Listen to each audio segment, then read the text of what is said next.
You have been called nice your whole life, and you took it as a compliment. Because nice is good, nice is safe, nice is what good people are supposed to be. You say yes when you want to say no. You show up when you're exhausted. You give when you have nothing left. You smile when you want to scream, and everyone tells you how nice you are. But here's the question nobody asks you. What is it costing you? Because being nice is not free.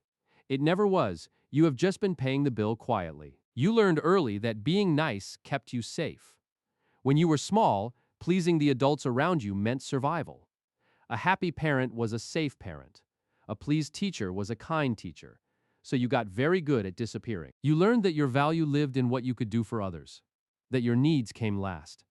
That wanting something for yourself was selfish, and somewhere along the way, you stopped knowing what you even wanted. And now you are an adult, and the survival strategy that kept you safe as a child is slowly draining you as an adult.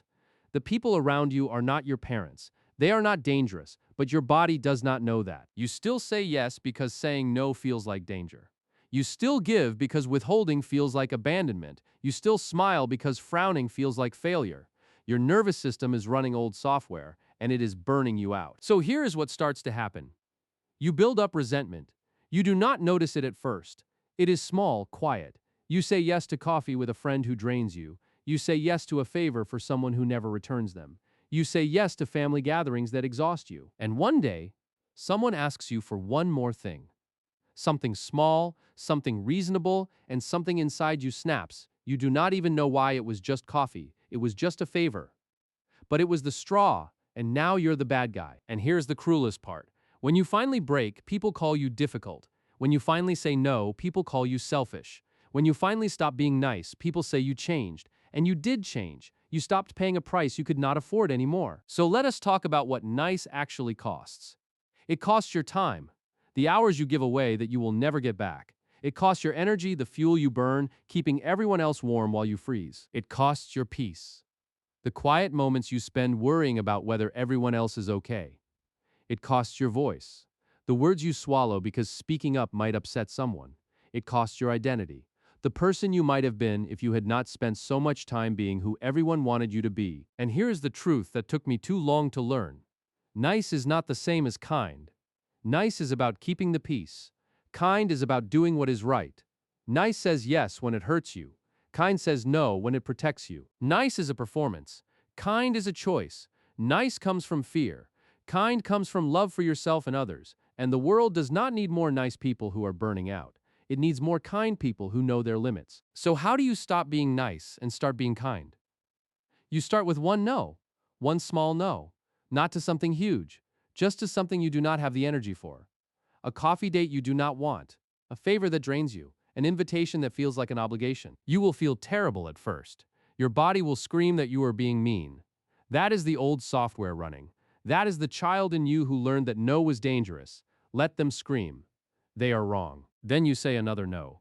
And another. And slowly, the people who only liked you because you were convenient will fall away. And that will hurt.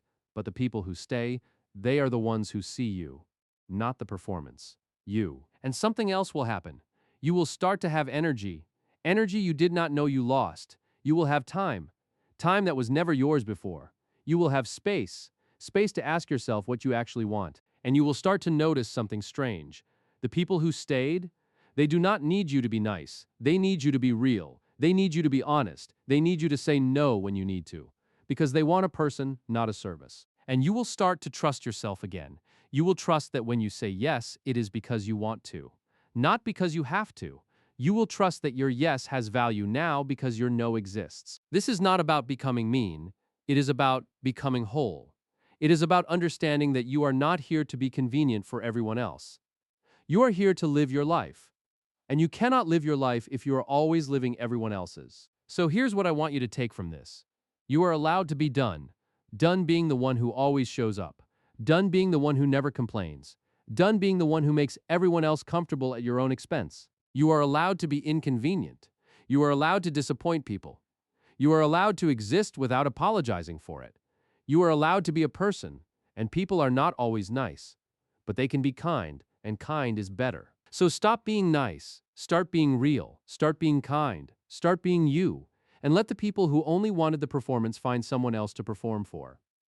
You have been on stage long enough. It is time to come home. If this video hit home, you will probably like my video on the person you pretend to be. I will put the link on the screen. Thanks for watching and stop being so nice to everyone except yourself.